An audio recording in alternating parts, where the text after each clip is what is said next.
Sophie Milliken, MBE. What season of business are you in at the moment? What season? Spring. And it's 25 degrees outside. Yeah, it's 25 degrees outside. So I'm in quite an interesting point, I guess, with business. I think, like many people, I never set out to ever have a business.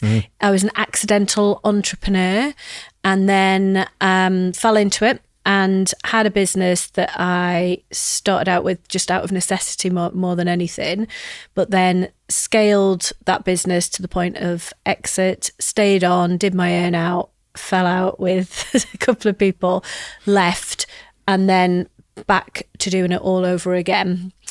And what was that business? So that business was a graduate recruitment and employability business. So what that means is that we used to design assessment processes and materials for big companies like M&S, AXA, people like that. But actually the really fun bit of the business was we used to work with universities to prepare their students to get graduate jobs. Nice. And we used to hire out football stadiums up and down the country and put them through a mock assessment centre so that we were giving them a real life taster, but in a safe environment. And that was the bulk of the business at the end. I definitely feel like there's obviously, I presume that business is still running. It is. Or a version of it. Yeah, it is. Yeah. I feel like there's a real need for that still. Yeah, there is. I mean, we don't want to promote them in any way. No, absolutely. Well, we'll stick there with that. But you're Let's right. focus on the graduates. But because I feel like there's a lot of people are kind of coming out of uni and they're feeling really quite lost and disenfranchised, and they don't have a lot of agency. And if there was someone there, sort of like bigging them up, firing them up, and training them, yeah, prepping them. and I think as well, one of the things that I did really enjoy about that is we would quite often work with students from widening participation backgrounds who didn't have the same opportunities as more privileged students. So for them, the thought of even applying to, one of the big four or putting themselves forward to, a really prestigious graduate scheme wasn't even on their agenda because they didn't think that they could compete. So by helping them see what the process was like, breaking it down, giving them that really detailed feedback, I feel like that helped to level the playing field so that they could put themselves forward. And we know that they did and had some real success from that. Nice. What's your background then? So like what obviously you say you're an accidental entrepreneur, but what got you into what led you up to that? I say I'm an accidental entrepreneur, but if you were to talk to my parents, they would say I was very enterprising as a kid, and I used to have all sorts of little ideas and roped my next door neighbours into doing all these things with me. So we used to have, garage sales. We used to go and buy penny chews, stretch them, sell them for 2 pence. That's classic. My favourite was probably the tattoo business that we had aged 8, where we would go and draw on neighbours' hands, put a bit of paper over the top, ta-da, 50 pence, please. That's brilliant. Anybody listening, get your kids doing that. That's brilliant. So car washing, the lot. So we did, I did, and it was me behind all of that. My friend that lived next door has got a very normal council job that she's had since uni. That, that life wasn't for her. It was definitely me, but she used to come along for the ride. So looking back, I was quite enterprising, but I didn't have anyone in my family that had ever run a business. Everyone has quite normal jobs and still does. So I went off to uni. I wanted to be a fashion buyer. I thought I wanted to be a fashion buyer because I had all these sort of thoughts around what that job would be. Went to uni in Leeds because for me, Leeds from Newcastle was scary enough to be a move because Leeds is actually quite big compared to the Toon, but not as scary as going somewhere like London. And then week 1 realised that to be a fashion buyer, I needed to move to London, so sacked it off. I did something very similar. I went to uni in Newcastle because it's far enough away that it feels away from home, but close enough that it's £19 on the train. Exactly. That's very, very strange, but I get the mentality of it. Yeah. So you had to move to London if you wanted to be a fashion buyer, but you were like, sack that. I'm not doing that. Sack that. Didn't want to do that. London felt really scary at that point. So I then applied for the John Lewis local graduate scheme back in Newcastle because you could either apply into the main programme where you could get put anywhere, or you could apply specifically to a store. So applied to Newcastle, and I was quite I've always been quite clever actually at identifying people to bring in on certain projects or things that I need support with. Well, and I guess you did that as a child. yeah, exactly. I was about to say that the first one would be at uni, but actually it was definitely as a child. Yeah. But when I was at uni, I had a lecturer who had been what was called a central buyer at John Lewis. And I thought, oh, well, he's clearly the best person to help me with this application form. So I did the application form myself, obviously, but got his feedback to get it into shape. So I knew it was a good application, putting it in, and then had to go through an assessment centre and an interview and stuff. And I got offered this role at John Lewis. So I went back to Newcastle, did every department in the shop at one point or another, apart from the basement. They never sent me down to the basement, but I did everything else. Really loved it. And then fell into HR because I'd kind of done everything within the selling side, fell into HR, really enjoyed the people side of things. So I had a learning and development type role, and then got a tap on the shoulder. I was about 26, I reckon. So no real responsibilities at that point. Tap on the shoulder. You need to go, you need to move to another store or to London. That was the thing, because it was just dead man's shoes at Newcastle's, and I was ready for it. So I went to London. They finally dragged you there. But it felt safe because I was with a company that I'd got to know and love, and it was a 6-month secondment. So it kind of had that safety net of, in theory, I can come back. I knew I wouldn't come back. So I went down there and they were brilliant. At that point in time, John Lewis was riding high. They're opening shops everywhere. They're really smashing it.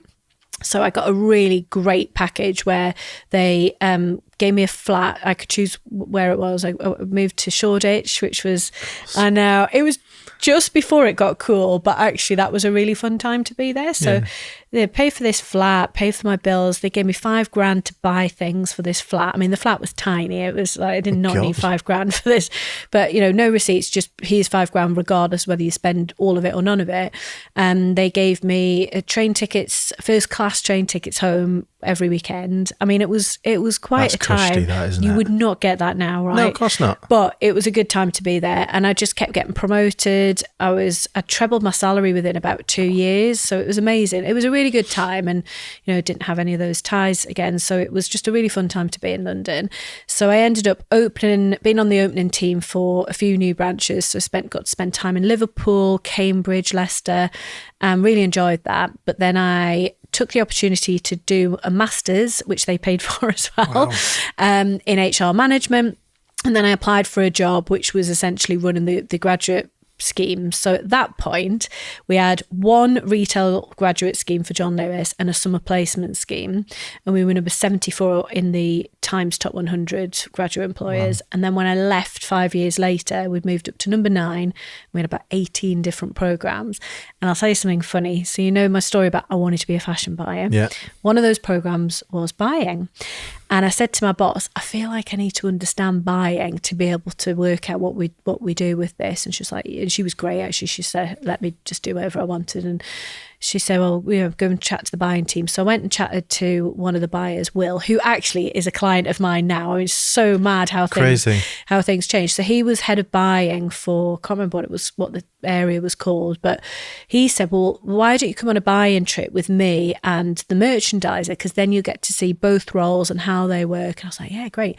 He said, you can come on, we've got 2 trips coming up. So you can either come to Manchester or Portugal.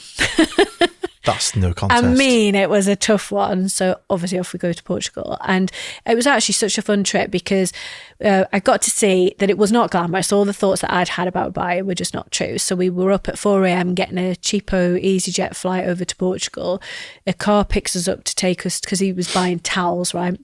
So Portugal, if you didn't know this, is the place for towels, right? Wow, right, okay. So we go to this towel factory in Portugal and we meet the towel owner.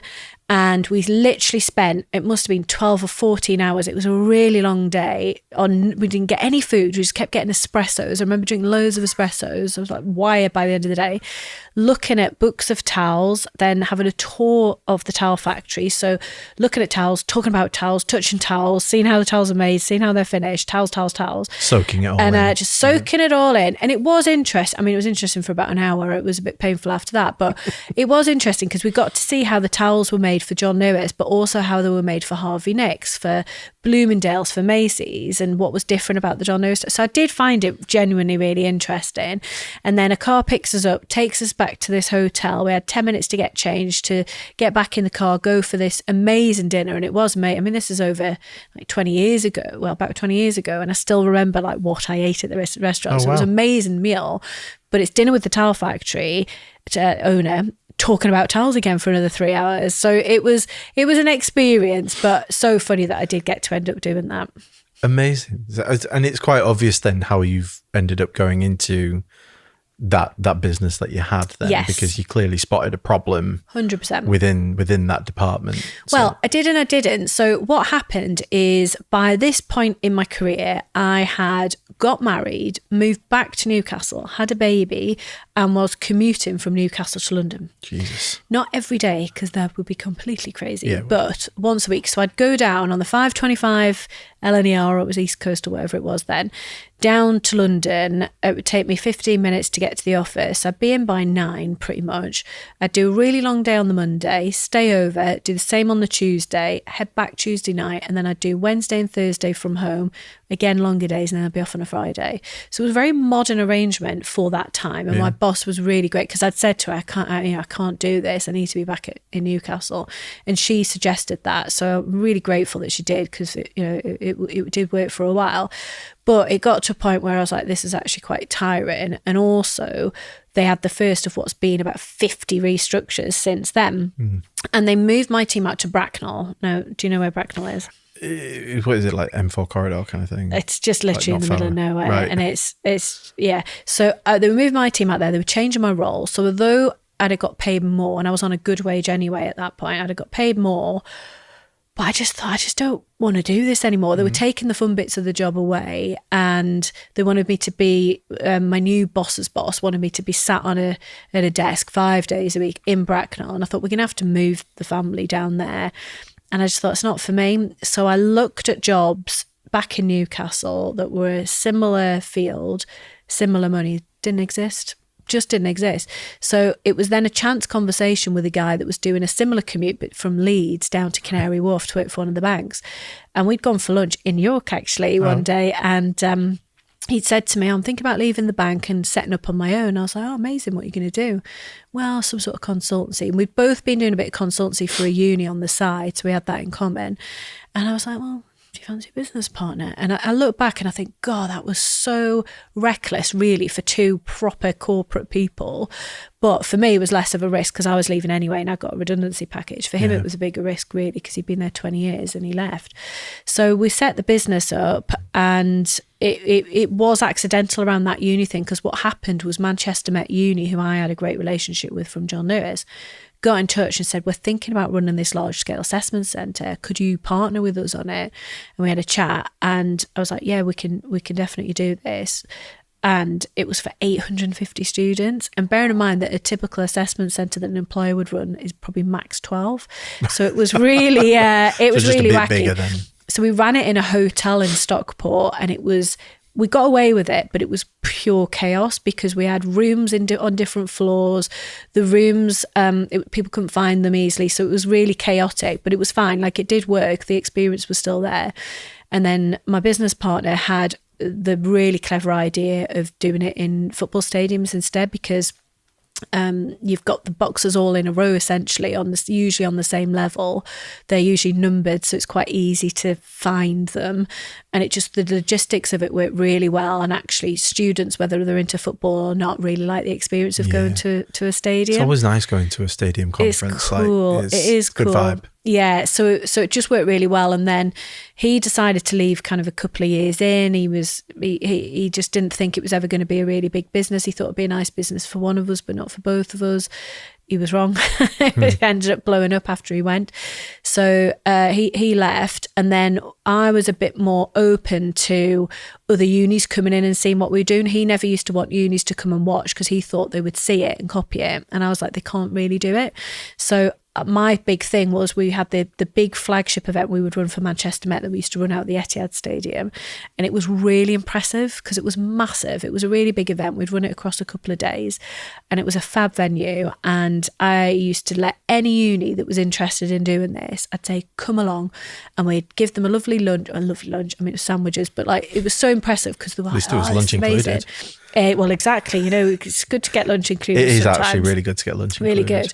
So they would come and see it, and they'd see it in action, and they'd see the impact on the students, and they would all want to do it. So that was the business model. Come along and watch it at the Etihad, and then I'd sign new ones up every year, and it just grew. That's amazing. So there wasn't really kind of like an outreach method. If we're talking about, mastering business growth as such, like, it wasn't really an outreach method. Didn't it was need like, come and have a look if you want. And I started talking about them on LinkedIn.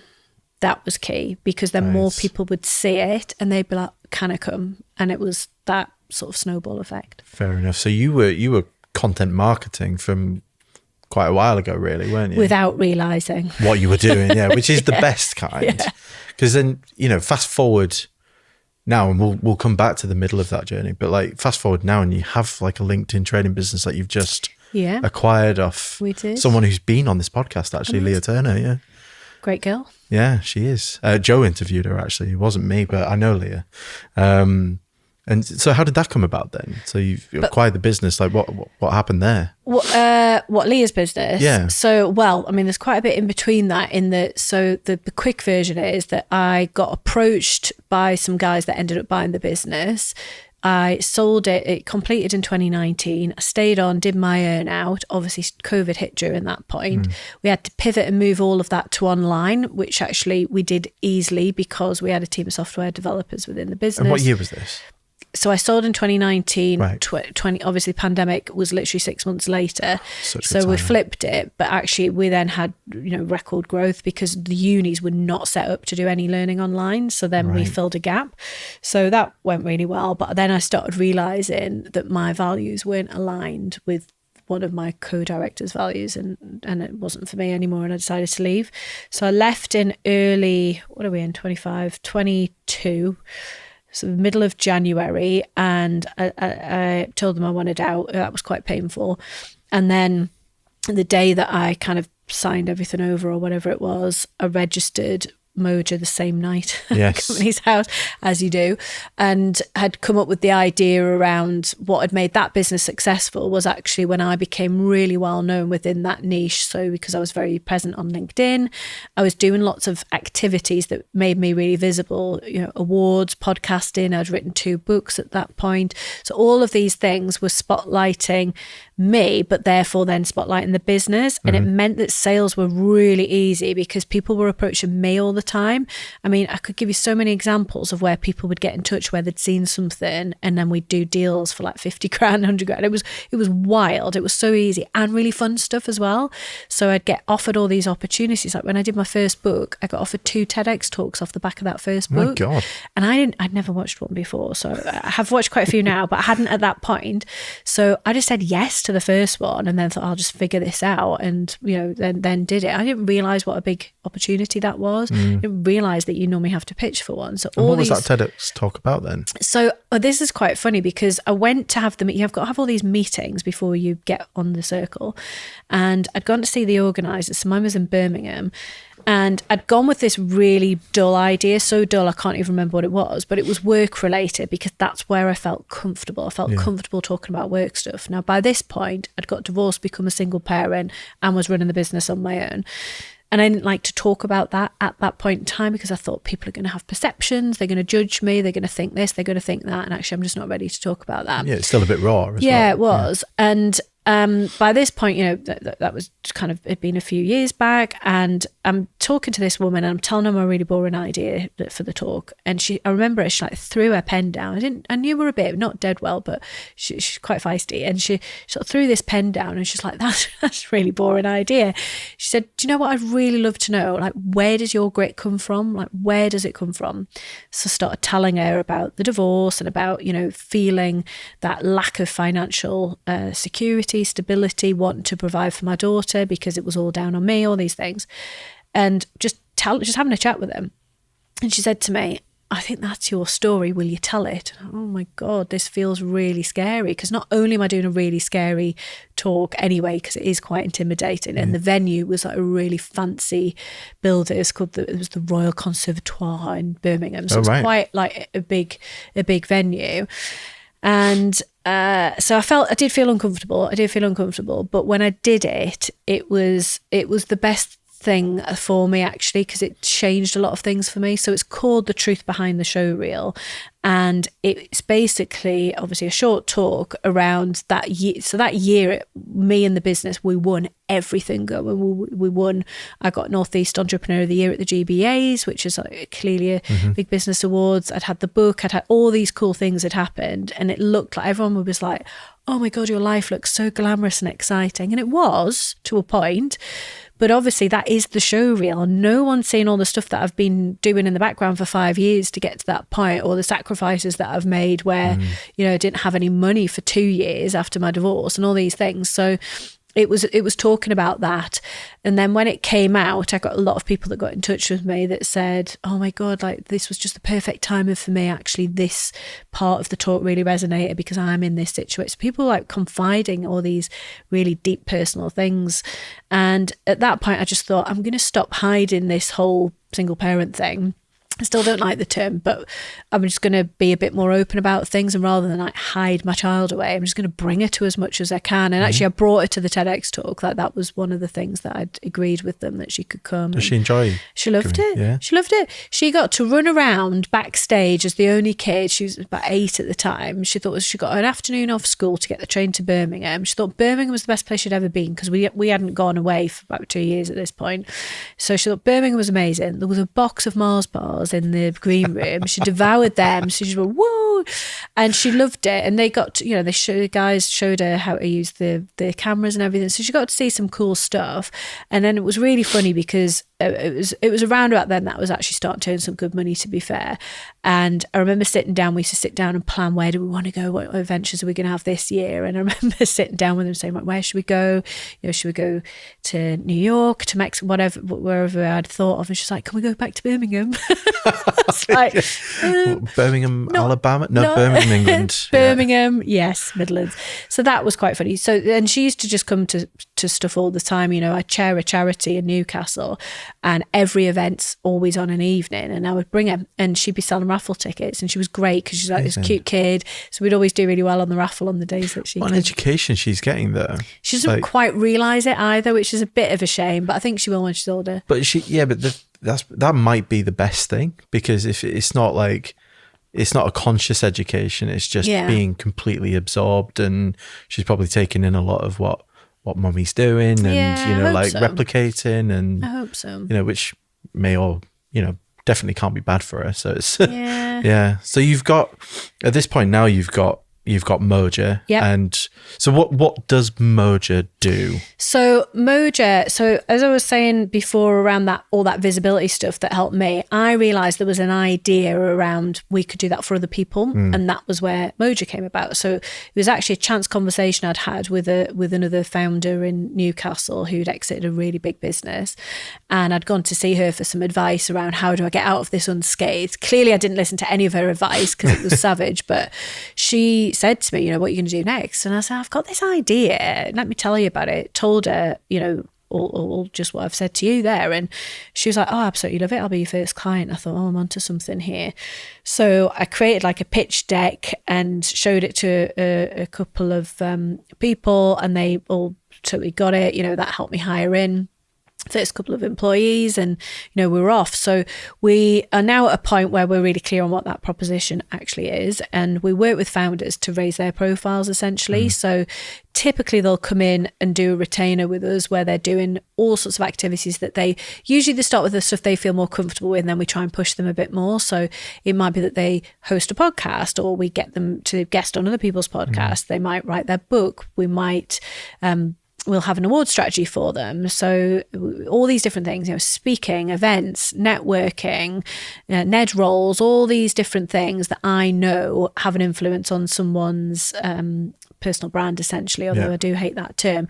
And that's where buying Leah's business came in, because we were already getting asked a lot. We were always getting asked to write LinkedIn posts, and I don't like that because I just think it's a bit cringe, and I don't think it works, because as soon as you turn that off, it doesn't work. So I'm not a fan of that. But we were advising people around LinkedIn strategy, and we knew Leah and we worked with Leah before, and I really rated her. And then when she said she was selling the business, in fact, she didn't say she was selling the business. I think she just said, I'm stopping doing LinkedIn training. And I just messaged her and said, can I buy your business? And she's like, oh, you're the 8th person that's asked me that. And I'm like, oh, crap. Okay. And then she went, but I'd rather sell it to you, even though you're offering me a bit less than other people, because I know you and I've worked with you and I know you'll do a good job. So the right fit to take it on. Yeah. So we bought the assets essentially from her, and then, here we are, I guess, however long later. I think we bought it in December last year, so it's still early days, but it's a really good fit for us. It helps us with the corporates, because we're wanting to do more corporate work, more corporate development programs,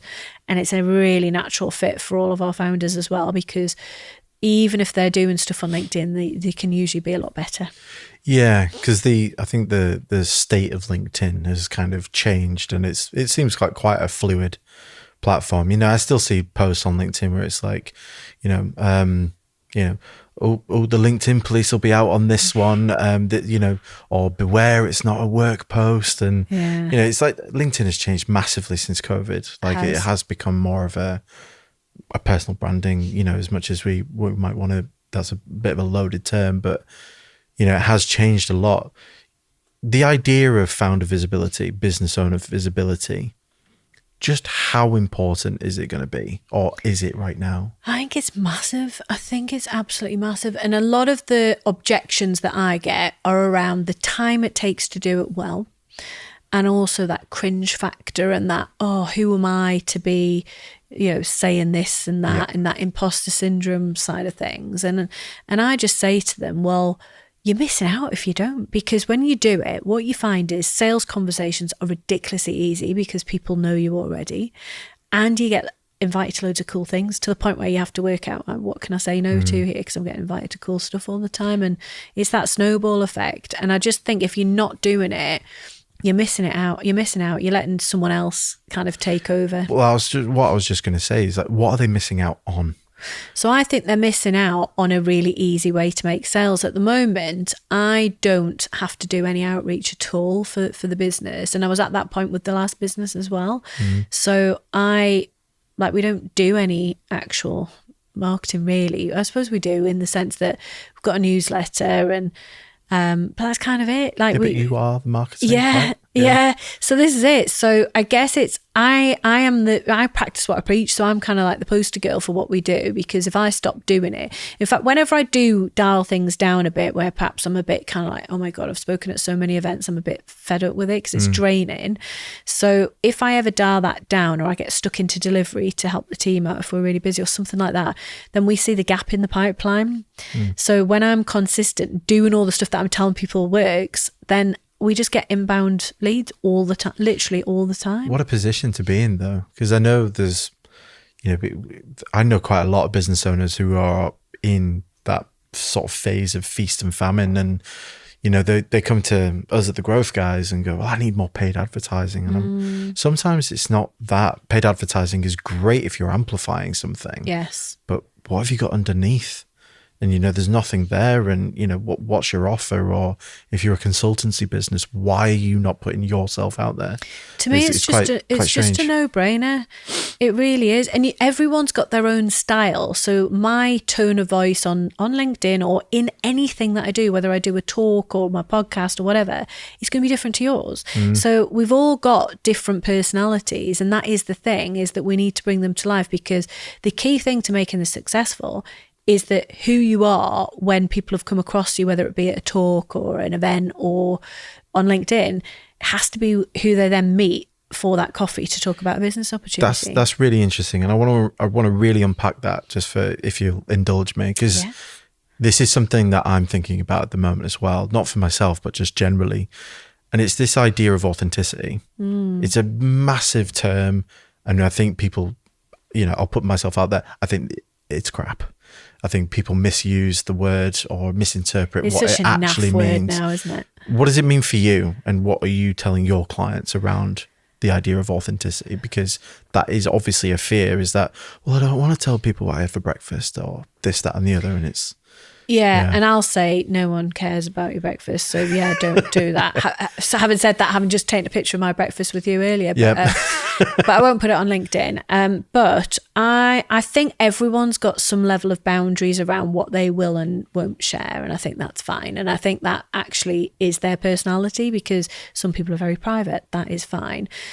And I think it is working out how far you want to go with things, but not making things up as well. I was having a chat with someone the other day. This was quite funny, where they were talking about someone that's very visible in our local area on LinkedIn, and I need to be careful not to expose this person, but they're very present on LinkedIn, and they're talking a lot about family values. Yet this person that was telling me this story was saying that they know that this person had an affair with someone at work. Oh. So they feel it's really awkward then when they see all these happy family posts, because they feel that is inauthentic. So I think, that's a bit of an extreme example, but I think it's working out how comfortable you do feel to show a bit of personality. And I do encourage people to show personality, but without kind of going over the top about certain things. So, some people that I work with might never want to talk about their family. That's fine. And they might feel LinkedIn's not a platform for talking about family. Okay, fine. But they might want to talk about a hobby that they've got, or, just something that just gives them something a bit extra, or they might feel uncomfortable talking about how brilliant they are. I mean, that sounds so naff anyway. I'm so brilliant. Like, people don't do that. So in that case, okay, talk about how amazing someone in your team is. Talk about what you've done for a client that was awesome and what results they got, and put the spotlight on them, because that is a more natural way of doing it that might feel more comfortable for someone. So I think it's working out what you feel comfortable with. But the worst thing is to do nothing. Yeah. Because you're just like not visible at all, and you're then just having to do so much more work. So for me, I tend to post on LinkedIn maybe twice a week, not always. Sometimes it might be once a week. Rarely I don't post at all, but I'm usually fairly consistent.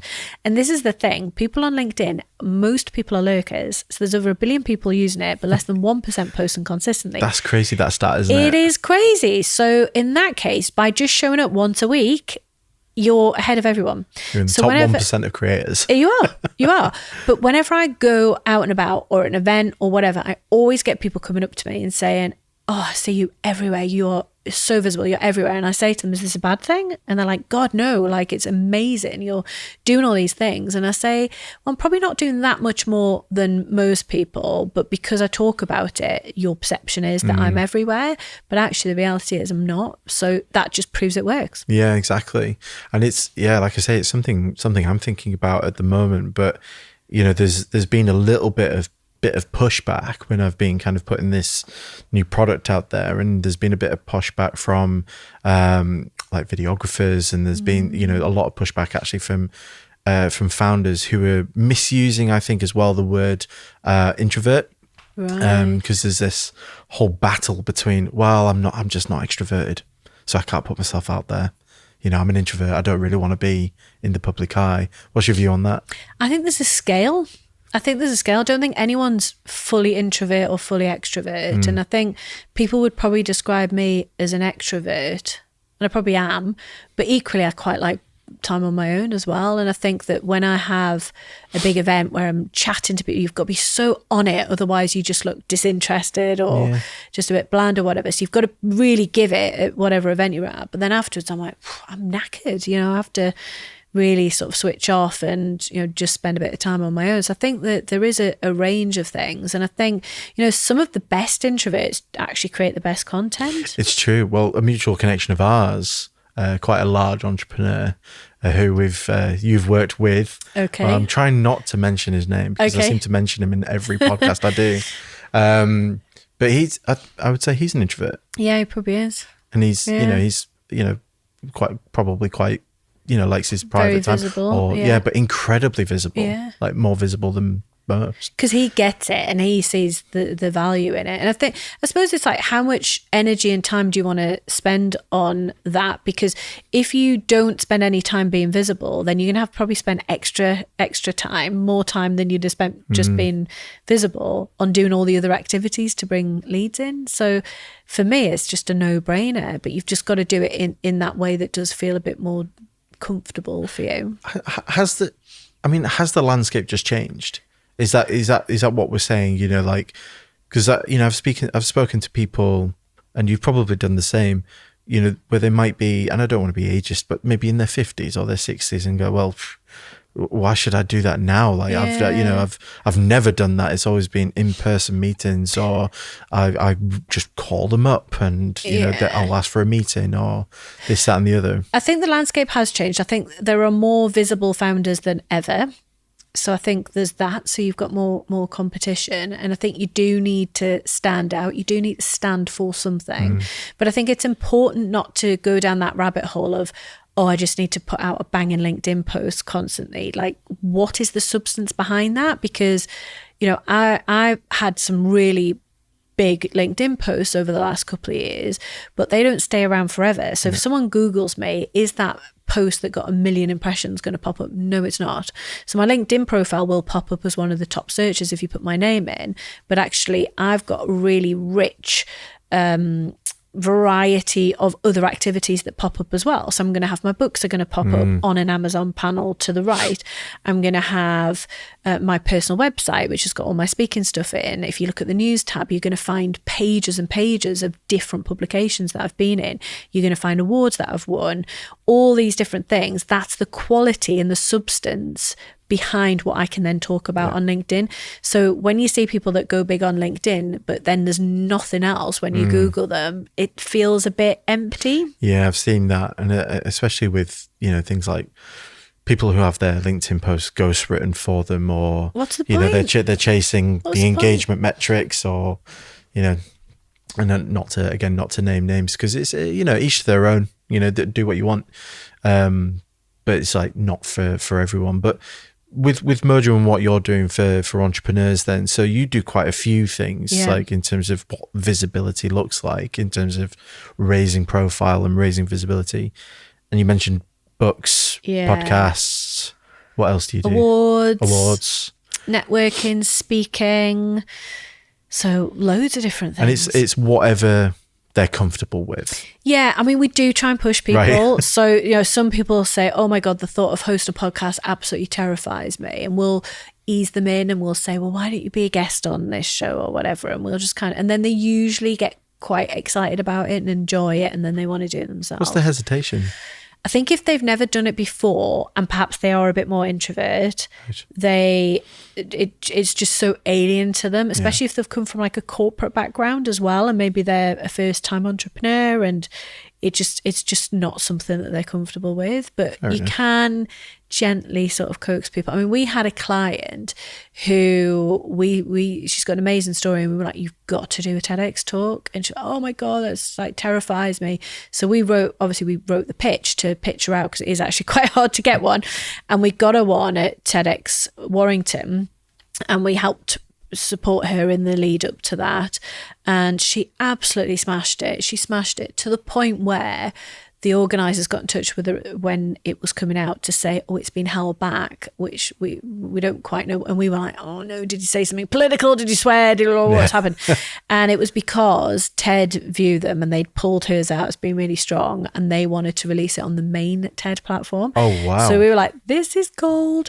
So when it got released, it got something like 30,000 views in the first 8 hours, because it was being released on the main platform rather than the sort of sub brand, if you like. So yeah, she smashed it. So she's still looking at the opportunities that have come out off the back of that. There's loads of things you do actually then. It's not just podcasts and it's applications to speak. Yeah, so stuff like that. And then it's all underpinned by the PR side of things. So, if I was to describe us, I do describe us as a modern PR agency, but I don't tend to lead with that, because people think about traditional PR, pitching them to press, but it's really hard to get PR now, and you have to have a cool story to tell. So all this other stuff we do creates the stories. Yeah. And then when the time's right, that's when we're then pushing it out at that point. So Brilliant. yeah, so we would look at that as well.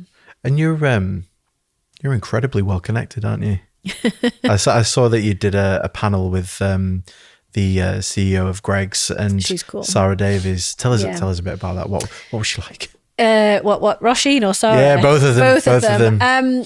I mean, I'm really lucky in that the Northeast is a small place and people are really nice. So you do get to meet people and you kind of stay in touch with them. So I met Roisin a few years ago. We were both on a panel for what was the Prince's Trust, now the King's Trust. And we were both on a panel. There's maybe 5 or 6 of us on it. And we just really hit it off, actually. And we kind of connected after that. And then I invited her to come in and visit the charity that I chair, and she came and visited that. So we just kind of stayed in touch, very light touch, the odd email or something. And then with Sarah, I met Sarah, like 10 years ago maybe, before sort of Dragon's Den. I'd seen her speak at something, thought she was really, really impressive. And then we reconnected at, it was the Great British Entrepreneur Awards, and she won Northeast Entrepreneur of the Year and I won it the year after. And then they stopped doing a regional one. So I'm like current Northeast Entrepreneur. You'll always hold that award. Yeah. But I'd seen her at that awards do, and I'd just done my first book. There's another reason why books are good. And I was telling her about it, and she'd just started on Dragon's Den. She'd just done the first season, and I was asking her about that, and I was saying, I've just done my first book, and she said, send me a copy. So I sent her a copy in the post, and she did this really nice LinkedIn post about it, and I was like, that's really nice. And we sort of had connected at that point. And then I started before that, I started writing the second book, which I did during the pandemic, and I included lots of other bits of advice from other women. And I reached out to her and said, will you be in my book? I just need you for half an hour on Zoom. And then I turned the interviews into a podcast that accompanied the book. So she was in that. And then I started took on the chair role for SmartWorks Newcastle. And one of the first things the board had said is, we really need an ambassador. And I'm like, right, well, who's on your hit list? And Sarah was on it. And I was like, oh, great. Because I knew she'd reply. I didn't know whether she'd do it, but I knew I could pitch her. And I did this proper pitch around, if you join, and because her star was like really on the ascent at this point. And I said, if you join, you'll be able to impact unemployed women in your area, blah, blah, blah, like all this thing. Anyway, long story short, she's still our ambassador now, and Fantastic. She massively helped us. And it was just before she went on Strictly, so we got in at the right time. So she's been amazing, and she's just, we talk about a personal brand. She's exactly what you see anywhere you see her, and she's brilliant. That, She's brilliant. So to bring it up to date with that event, I was in the Northern Leaders list, the first ever Northern Leaders list that Business Cloud in the Northwest put together. So it's like 100 top 100 leaders, and there's quite a few Northeast names on it, which I was really pleased about, because I'm always having a pop at them about, can't just do everything in Manchester. So then they had this Northern Leaders dinner for the people that were on the list in Manchester. And when I arrived, they ended up doing an awards ceremony, which I wasn't expecting. And I was on a really cool table. I was on with like Steph Houghton, the footballer. She was amazing. She was amazing, and some really cool. But it was a really good night, like a proper laugh. And they were dishing out these awards, and there was an award for business champion for each of the regions within the North. And I won the Northeast one. I was like, this is amazing. I know. And it was so out of the blue as well. It was really, really fun. And it was such a good night. And they gave me this award, and I was like, this is class. Like, thank you. Actually, this means a lot, because I really am passionate about the Northeast. And I said to the editor, Chris Maguire, afterwards, I said, look, we've got to bring an event to the Northeast, because you can't be Northern Leaders and just do everything in Manchester. And he was like, totally. And he loves Sarah Davies, like he proper loves her. And he always says she's his favourite dragger. She really is. So I've got her to do like videos for him before and stuff. He thinks it's brilliant.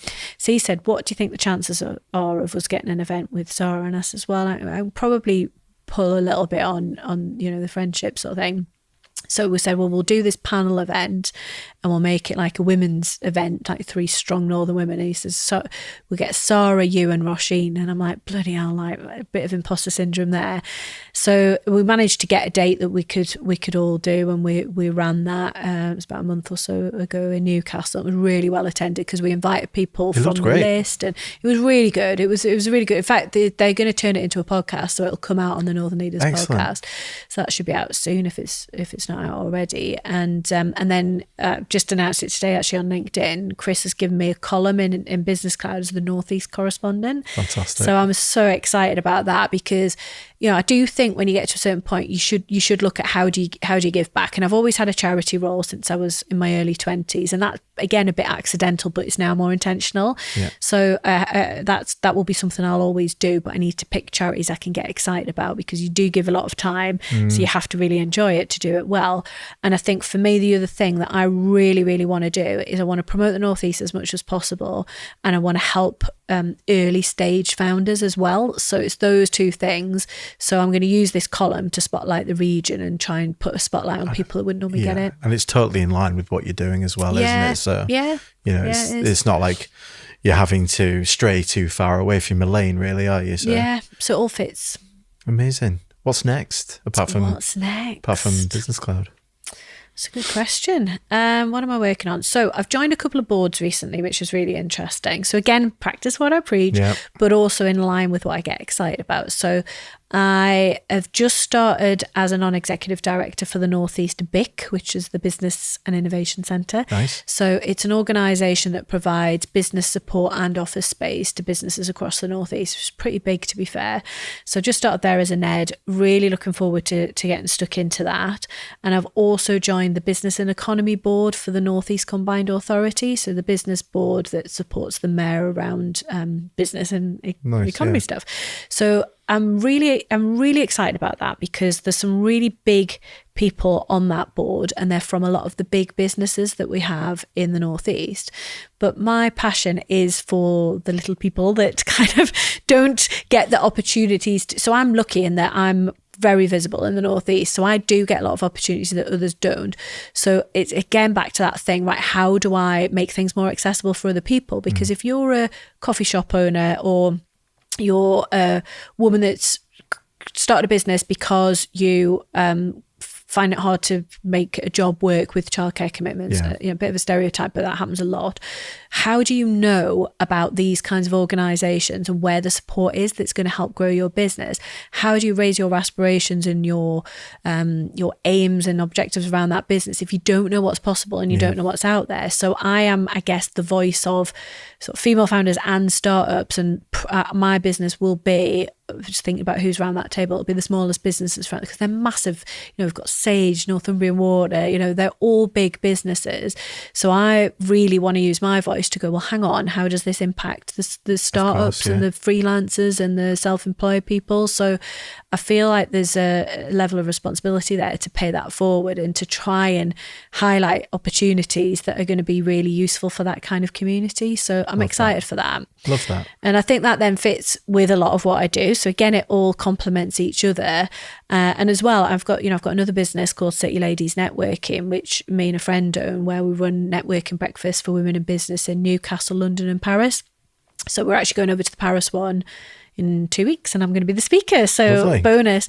So, again, that sort of complements things. So I think where I'm at now is I want to continue to scale Moja, and I would like to exit probably 4 to 5 years. And then at that point, I know that I just want to have a portfolio career where I have 1 or 2 charity roles, a couple of NED roles, maybe a bit of coaching, a bit of speaking, and just do it all at my own pace. Yeah, be the business of Sophie Milliken. Yeah.